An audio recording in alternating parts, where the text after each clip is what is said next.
여러분 안녕하십니까? 여러분 살다 살다 이런 말은 처음 들어볼 겁니다. 죄는 있는데 처벌할 수 없다. 이런 말 말이죠.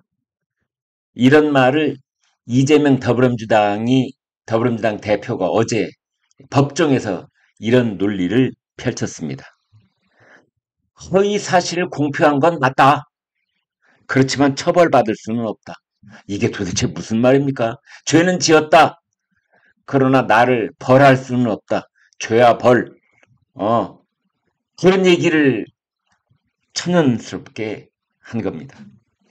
백현동 그 한국식품연구원 부지 용도 변경 무려 4단계를 점프 용도 변경 해준 것과 관련해서 이제 국정감사 때 이재명 대표가 허위 발언을 한 혐의로 기소가 돼 있는 그 사건입니다. 이건 공직선거법 위반입니다. 허위 사실 공표 이것은 그래서 이건 매우 심각한 그런 재판이 지금 민주당이나 이재명 쪽에서 봤을 때는 진행되고 있는 셈인데요. 왜냐하면은 만약 이게 당선 무효형 이상의 판결이 나올 경우에 이재명은 앞으로 5년 동안 피선거권이 박탈되는 것은 물론이려니와 더불어민주당은 대통령 선거에 받았던 국가 보조금, 국고 보조금 430억을 다 토해놔야 됩니다. 여의도 당사 팔아야 됩니다. 따라서 지금 여러분 들어보셨습니까? 12월 영장설, 이재명 12월 달에 구속영장 또 청구가 되고 체포동의안 또 국회에서 표결을 해야 될지도 모른다. 이거거든요. 그것은 법인카드 유용 혐의. 그것 때문에 지금 최근에 경기도청 5층, 7층 총무과하고 지사실 압수수색했잖아요. 그리고 그 조명인 씨, 7급 공무원이었던 그분이 계속해서 증언을 하고 있기 때문에 지금 이재명 대표에 대해서 칼끝이 목 여기까지 와 있습니다. 법인카드 유용에 대해서 이재명도 죄인이다.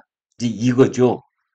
그런데 법인카드 유용 혐의로 처벌을 받더라도 그것은 사실은 뭐 당선 무효형 또는 민주당하고는 직접적인 관련은 없습니다. 그건 경기도 지사 시절에 벌어진 일이기 때문에. 그러나 지금 허위 사실을 공표했더라도 처벌할 수는 없다. 뭐 이런 논리를 들고 나온 이 사건 재판은 만약 당선 무효형이 나올 경우에 민주당은 430억, 그 다음에 이재명은 2027년 대통령 선거가 물 건너가는 겁니다. 자, 지금 그런 건데 여기에 대해서 이재명 변호인 쪽이 뭐라고 얘기를 했느냐. 국회 증언감정법. 그러니까 이 이재명 대표가 국정조사 때 거짓말을 한 셈이거든요. 허위사실 공표. 국토부가 협박을 해서 어쩔 수 없이 토지 용도를 4단계 상향시켜 준 것이다. 이제 국토부의 협박이 있느냐 없느냐 이게 관건이 된 거 아닙니까? 그런데 그것을 비록 거짓말로 얘기했더라도 이재명을 처벌을 하려면 국회 증언 감정법에 의해서 처벌을 해야지 공직선거법으로 처벌하면 안 된다. 이겁니다. 마치 뭐 일사부재리 원칙 이런 거 비슷한 그런 법논리를 여기 적용하고 있는 겁니다. 그래서 들고 나온 것이 허위사실 공표가 맞다고 하더라도 처벌할 수는 없다. 이렇게 하고 나온 겁니다. 검찰은 이거에 대해서 무슨 소리냐 웃기지 마. 해당 조항의 제정 취지. 그러니까 국회 증언감정법 그러라고 만든 게 아니야. 그리고 대법원 판례 다 내가 보여줄게. 대법원 판례에서도 양쪽이 성립한다. 국회 증언감정법에 의해서도 처벌, 그리고 공직선거법에 의해서도 처벌. 양쪽이 다 성립하고 있어. 이제 이렇게 붙어 있는 겁니다. 어제 이제 서울중앙지법 형사합의 34부 이 재판에서 이런 말이 나온 겁니다. 이재명 대표 측은 뭐라고 하느냐. 국회 증언감정법에 따라 이재명 대표가 이 사건 혐의인 공직선거법상 허위사실 공표로 처벌받을 수 없다. 뭐 이런 의견서를 낸 겁니다. 그렇다면 구체적으로 좀 살펴볼까요? 국회 증언감정법 제9조 제3항 어떻게 되어 있느냐 이렇게 되어 있습니다. 국회에서 증인, 감정인, 참고인으로 조사받은 사람은 이 법에서 정한 처벌을 받는 외에 그 증언 감정 진술로 인해 어떠한 불이익 처분도 받지 않는다. 이렇게 되어 있습니다. 얼핏 보면은 국회 국정조사에서 나와서 얘기할 때 그 사람이 증인이든 감정이든 참고인이든 불문하고 그 사람이 한 발언에 의해서 처벌받을 일이 있을 때는 국회 증인감정법에 의해서만 처벌받지 그 법 말고 다른 법에 의해서는 처벌받지 않는다. 이렇게 해석될 여지가 아예 없는 것은 아닙니다. 그래서 변호인은 이렇게 말합니다. 여기에 말한 불이익한 처분에는 형사처벌도 포함이 된다. 증인이 자유롭게 증언할 수 있도록 보호하겠다는 입법 취지다. 그걸 고려하라. 이제 이랬거든요. 그러면 시계바늘을 조금만 돌려보지요. 2021년 10월 20일, 지금부터 2년 전, 그때 국회 국정감사에서 이제 이재명 대표가 발언을 한 겁니다. 후보가 협박을 했다. 그런데 이번에는 이제 태도를 싹 바꿔서 그게 그 특혜 의혹과 관련해서 발언이 허위일 수 있다. 허위라 하더라도 국회 증언감정법 그 위증 혐의로만 처벌을 해라. 그러면은 공직선거법이 아니기 때문에 당선 무효형하고는 관계가 없어지는 거고 이재명은 대선의 꿈을 계속 이어갈 수 있는 거고 더불어민주당은 430억 국고 보조금 토해놓지 않아도 된다. 이제 이렇게 마지막 신락 같은 어떤 핑곗거리를 하나 찾아내서 거기에 지금 기대고 있는 겁니다. 이것은 이제 공직선거법을 무력화시키려는 그래서 검찰의 기소 자체가 잘못됐다는 식으로 그렇게 시도를 하는 겁니다. 그렇다고 해서 검찰 기소가 무효화되기야 하겠습니까? 이것의 궁극적인 목적은 뭐냐? 재판 지연. 1심에서부터 이렇게 논란을 일으키고 또 항소심에서 논란을 일으키고 대법원에서 논란을 일으키고 아무튼 어떤 판결이 나오든 그것을 2027년 대통령 선거 이후로 미루려고 하는 막 논란을 법적으로 복잡하게 만들어서 자꾸만 질질 끌고 가려는 재판 지연 전술 아니냐 그러고 있습니다. 그러니까 예를 들어서 검찰이 저쪽 말이 일리가 있나벼. 그렇다면 이거는 기소장을 바꿔야 되는 거 아니야? 공직선거법이라고 하지 말고 국회 증언감정법에 적용을 해서 공소장 변경. 여러분 공소장 변경을 한번 하면은 재판이 처음부터 다시 시작되는 겁니다. 그 중간에 판사가 인사이동이라도 나면은 이건 더 복잡해지는 겁니다. 이제 그래서 자꾸만 재판을 끌고 또 끌고 지연시키고 또 지연시키는 전술로 여기에 대한 적용되는 법률을 공직선거법이 아니라 국회 증언감정법으로 바꾸려고 하는 겁니다. 지금까지는 이재명 쪽에서는 뭐라고 얘기를 해왔느냐.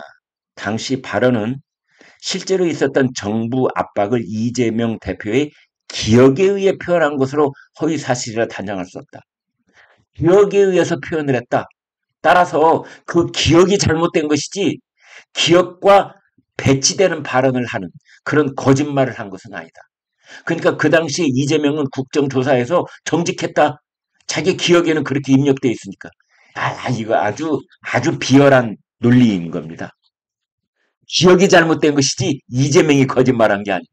이거 말입니까 막걸리입니까? 아무튼 네. 그래서 그 당시에 이재명이 국정조사에서 했던 발언은 자신의 기억에 의거해서 정직하게 발언을 한 것이다.